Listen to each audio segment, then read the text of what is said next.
Friends, তোমরা সবাই কেমন আছো? আবার সেই সংসারের কাজে লেগে গেছি। দেখো গরম গরম ভাত হচ্ছে, ভাত অর্ধেকটা হয়ে গেছে। আজকে কি কি রান্না করব তোমরা দেখে নাও, কতটুকু দেখাতে পারবো জানি না, তবে তোমরা দেখে নাও কি কি রান্না করব। চিংড়ি মাছ দিয়ে পেঁয়াজ ধনেপাতা কুচি দিয়ে কাঁচা লঙ্কা কুচি দিয়ে গুঁড়ো চিংড়ি মাছ দিয়ে একটা পকোড়া করব। লাউ ডাল সেদ্ধ করে রেখেছি, মুগের ডাল সেদ্ধ করে রেখেছি। দেখো তোমরা, এই যে মুগের ডাল লাউ দিয়ে হবে, এটাকে আমি বয়েল করে রেখেছি, এটাকে পরে তড়কা লাগাবো।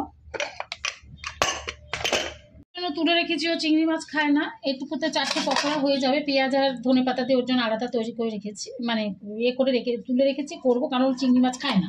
আর আমার এটাতে চিংড়ি মাছ আছে, ঠিক আছে, আমি রেডি করে রেখেছি। আর হচ্ছে এখানে মাছ আছে, 2 রকমের মাছ আছে, একটা হচ্ছে ইলিশ মাছ আছে আর একটা হচ্ছে পমফ্রেট মাছ আছে। দেখতে পাচ্ছ কত মাছ আছে।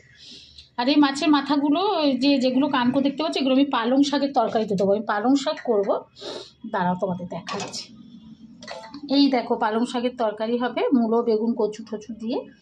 তো এতে আমি ওই মাছের কানকোগুলো দেবো, যেহেতু ইলিশ মাছের কানকো তো ভালো লাগবে খেতে, ঠিক আছে।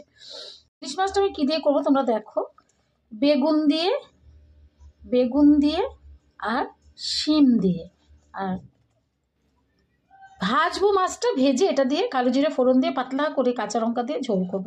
কত বড় বড় কাঁচা লঙ্কা এর মধ্যে আমি দিয়েছি, তো ভেতরে হয়তো চলে গেছে, ধুতে গেছিলাম যখন। তো যাই হোক, তোমাদের আজকে কি কি রেসিপি তৈরি হচ্ছে তোমরা কিন্তু প্লিজ আমাকে জানাবে। হ্যাঁ ঠিক আছে, টমেটোও দেবো আজকে, অন্যরকম প্রসেসে একটু ইলিশ মাছটা করব। তো এখানে ইলিশ মাছ আছে, আর দেখো আমার ভাত একদম ফুটছে, বাঁশকাঠি চালের ভাত বসিয়েছি, হয়েই গেছে আমার। এটা বন্ধ করে দিয়েছি, এবার হয়েই গেছে। আজকে 2 রকমের মাছ করব না, 1 রকমের মাছই করবো, ইলিশ মাছটা করবো, আর বাকি আরেক রকমের মাছ আছে সেটা আমি রেখে দেবো। কাল করে পুজো করে এসে আমি রান্না বসিয়ে দিয়েছি। এটা হচ্ছে তোমার পেঁয়াজ আর ধনে পাতা দিয়ে শুধু চিংড়ি মাছ ছাড়া পকোড়া হচ্ছে তোমার দাদার জন্য, আর আমারটাও হবে। আর এই কড়াটাতে আমি পালং শাক বসিয়ে দিয়েছি, এরপরে আস্তে আস্তে 2টো কড়া নামিয়েছি, তো হয়ে যাবে তাড়াতাড়ি। 8 ঘন্টা 40 মিনিটের মধ্যে আমার সমস্ত রান্না হয়ে যাবে, মাছ ভাজা হয়ে যাবে, পকোড়া হয়ে যাবে, মাছের ঝোল হয়ে যাবে, ডালটা সম্পূর্ণ দেওয়া হয়ে যাবে। তোমরা দেখতে থাকো, আমার রান্না শেষ। দেখো লাউ দিয়ে ডাল করেছিলাম, এটাকে সম্বুরে দিয়ে দিয়েছি, তোমাদের দেখালাম।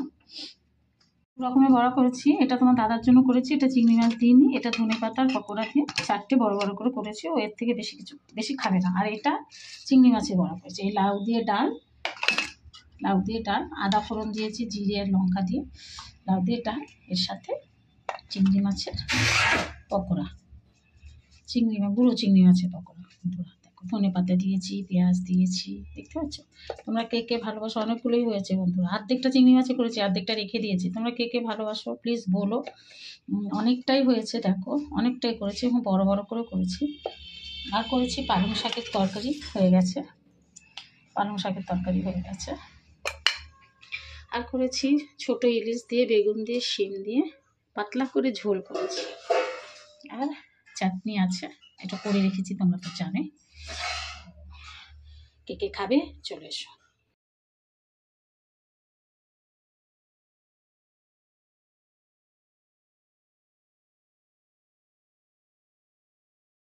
কে কে খাবে চলে এসো। আজকে আমি অনেক কিছু রান্না করেছি, দেখো কত কি রান্না করেছি, দেখেছো?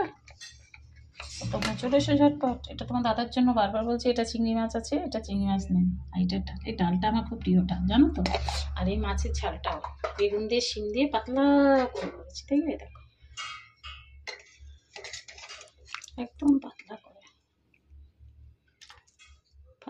করেছি। কে কে ভালোবাসো বলবে।